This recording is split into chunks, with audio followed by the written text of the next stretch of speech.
Hey, everybody. Welcome back to Taboo Talk with Sarah, the podcast that breaks the silence, fosters hope, and talks about the tough stuff so you never have to feel alone. For those of you who are new here, I'm your host, Sarah Jordan Ross. I'm a wife, a mum to 3 amazing boys, and I have been in the health and wellbeing space for 25 years as a remedial massage therapist, wellness coach, and strong advocate for having those difficult conversations because I think that's where healing starts. Now, in my last episode, I talked with John O'Neill about youth mental health and how so many of us, young people and adults alike, are struggling because we've become used to living in a state of constant high alert. Don't get into a state where our nervous system switches off. We've become normalized to stress and busyness to the point that it's rest and relaxation that feels uncomfortable for us. Which I get it. I've been there. But we run into problems when we stay in that heightened state for too long. And today we're going to talk about what happens when we do that and what we can do to start realigning with our body's own natural systems and get back into more of a state of balance so that that seesaw between I've got to run away from the saber-toothed tiger that's trying to eat me, that is our nervous system response to stress, and I'm safely back in my cave and I can relax and my body can repair, because that's how it's supposed to work. We're not supposed to spend all our time running away from a saber-toothed tiger, but a lot of times we do. But before we get into all of that, I'm going to talk a little bit about something that's made a big difference in my own journey. Now, if you've been listening for a little while, you know I'm all about natural solutions for most things, particularly for stress, for our gut health, and for our mental clarity, because they're all linked together. And that's why I love Amari's products so much that I became a brand rep, or actually a brand ambassador is a better way to put it. So when we're talking chronic stress, poor sleep, and feeling constantly wired, which is what happens when our body is in that fight and flight state for too long, we're talking about what happens with our gut and our brain, what happens with our hormones, and what's happening within our nervous system. And that's where Amari's products really shine. Happy Juice is my go-to for stress relief because that specific blend of nootropics and gut-brain support helps to keep us balanced even on the craziest days. And as a mum of 3 boys, it can get crazy sometimes. Mentor Sync is a product we use to help with that communication between the gut and the brain, because sometimes they don't talk to each other as well as they should. And then one of my favorites is Kids Calm. Now, it's a non-melatonin-based sleep aid that helps to naturally get your kids to relax and unwind. And let's be honest, when they relax and unwind and they're getting good sleep, so do we. So it's perfect for those days when you just need a little help getting them to calm down. And the difference that these products have made in my life is why I became a brand ambassador. If you would like to know more about that, I've put some links in the comments below and in the show notes. So you'll be able to find that information there. Because when we're talking about reclaiming our balance, we need to start from the inside out. And we start with making small changes. It doesn't have to be something huge. So here's the thing. When we're in constant fight or flight, when we're in that high alert, where's the danger coming from? Our nervous system gets stuck.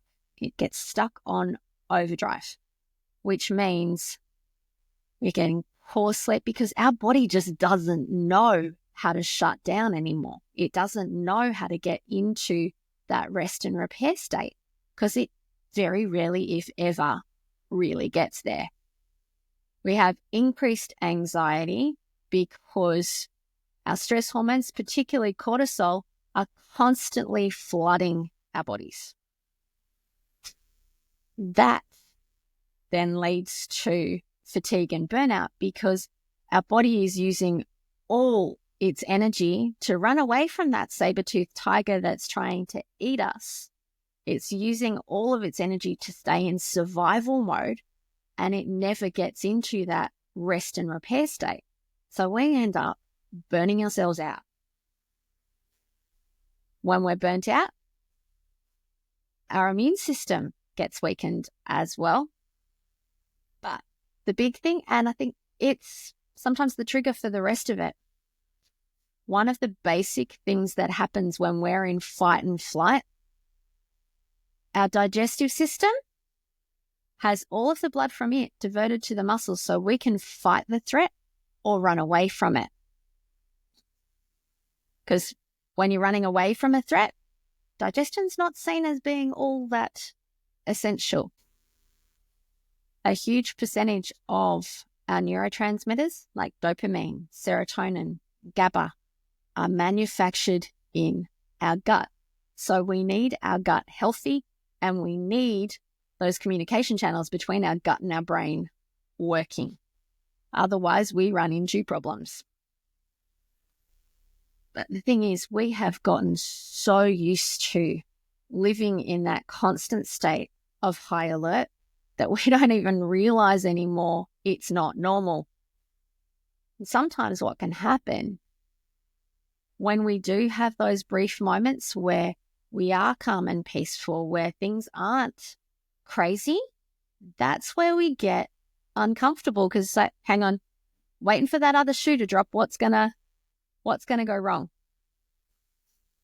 That's not normal, and we need to start doing things about it to start getting back in sync with our bodies and in sync with how our natural cycles are supposed to work.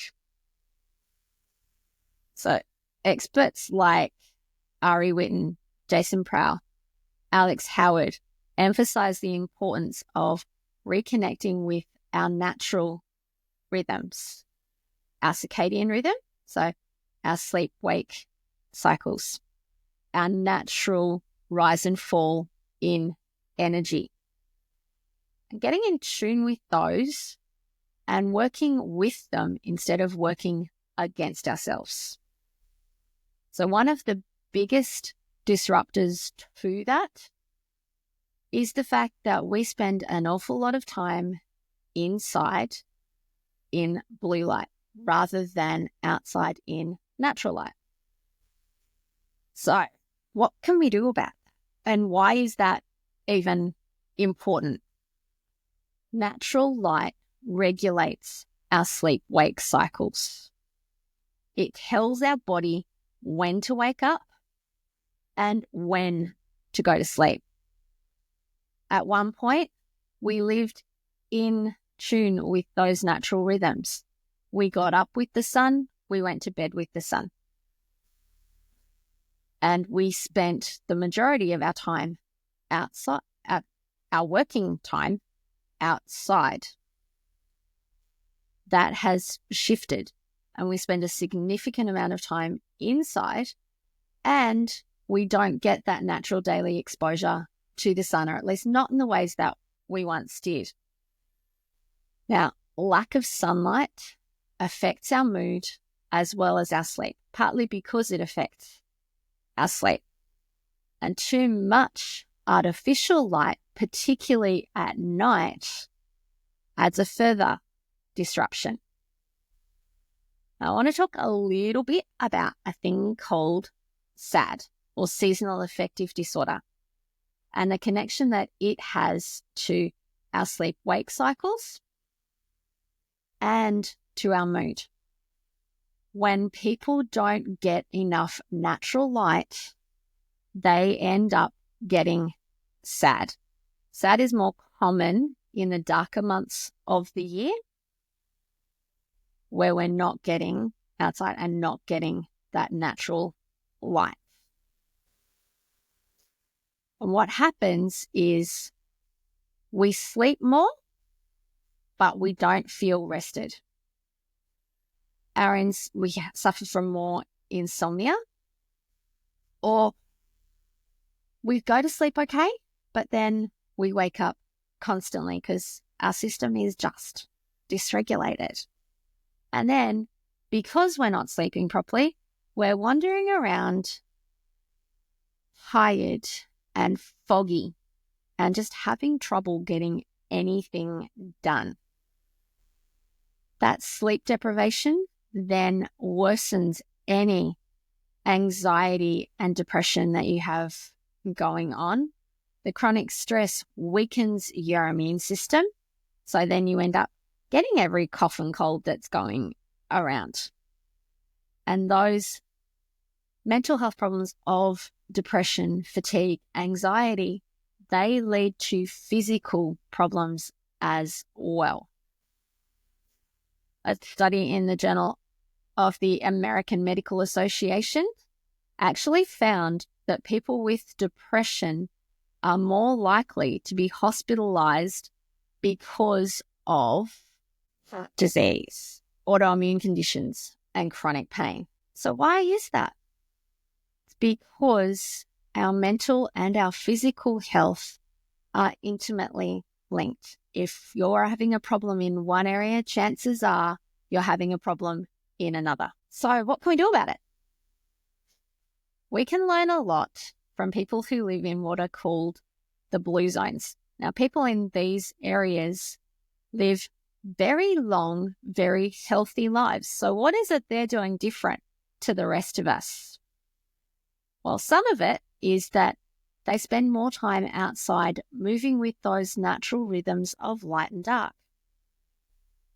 They prioritize rest and recovery rather than glorifying busyness. So they're not big on being busy for busy's sake.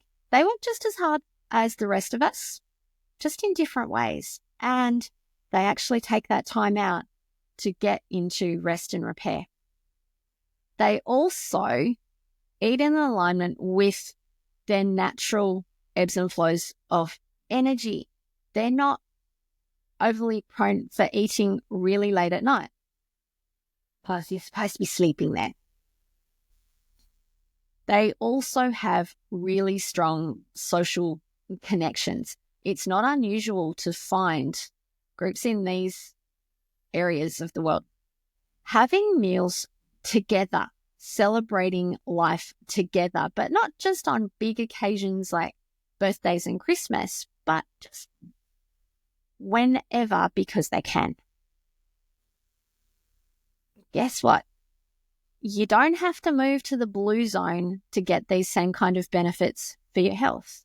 You just need to start tuning into your body and to its natural rhythms and the natural rhythms of the world around you. So simple, easy things you can do. Start with getting more natural light. And it doesn't have to be a huge amount of time spent outside, but first thing in the morning, go outside. Get that kick of natural light.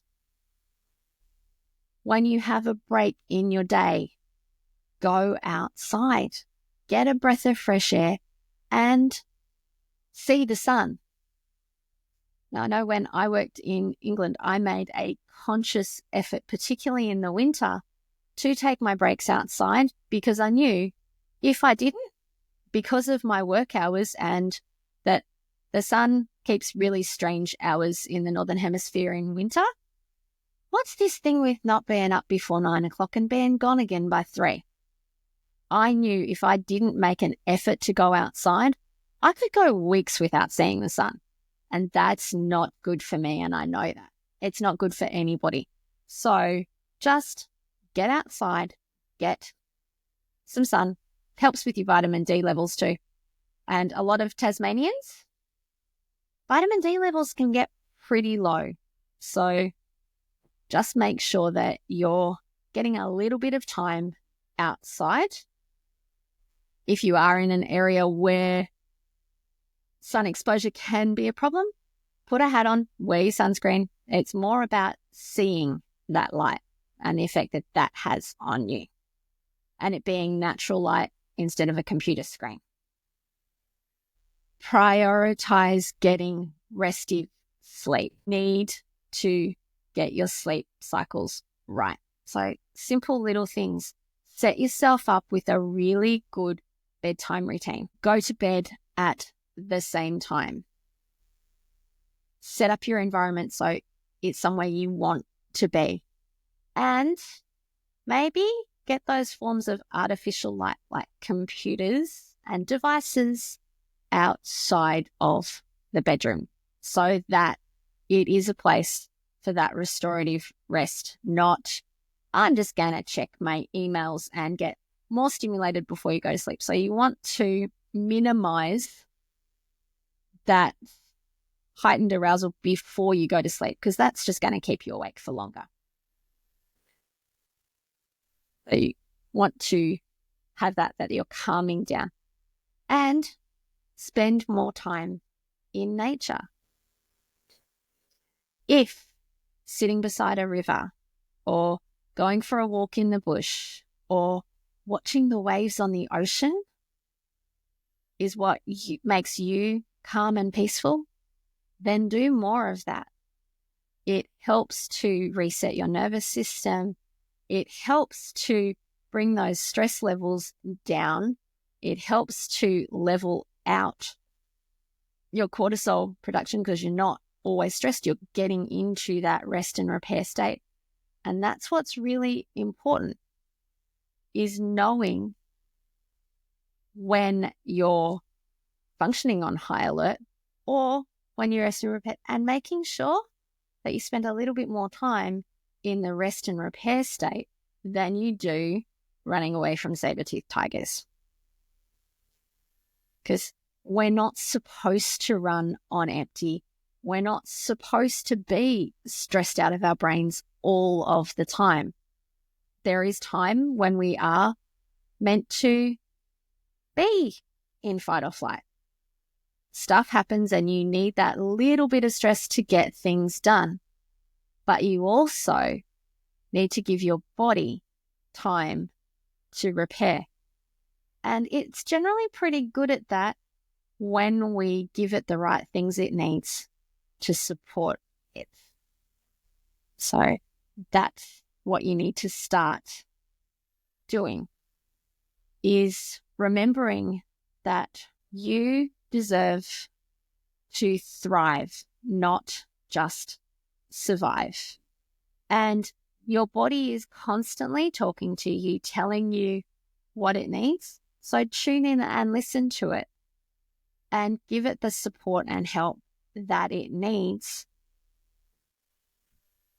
So they're the small steps that you can take to realign your body with its natural rhythms and start shifting from being in survival mode to being in thriving mode.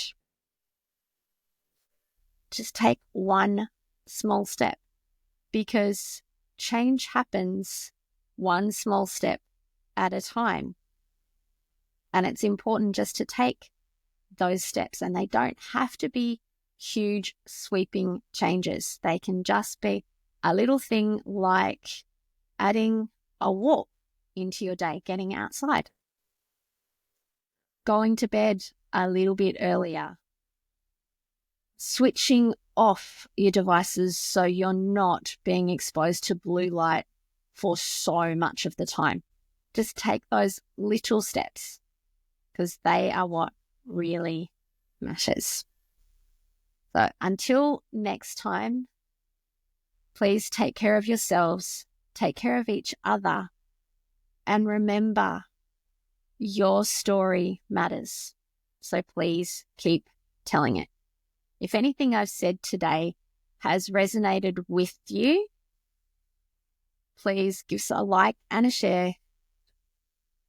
Put your comments below of what really resonated with you and what you'd like me to talk about in future episodes, just so I can make this podcast be what you guys really want it to be, that I can be talking about the things that really matter to you. So until then, I will see you next week. Take care of yourselves and please just keep talking, because your story matters and we want to hear it. Bye for now.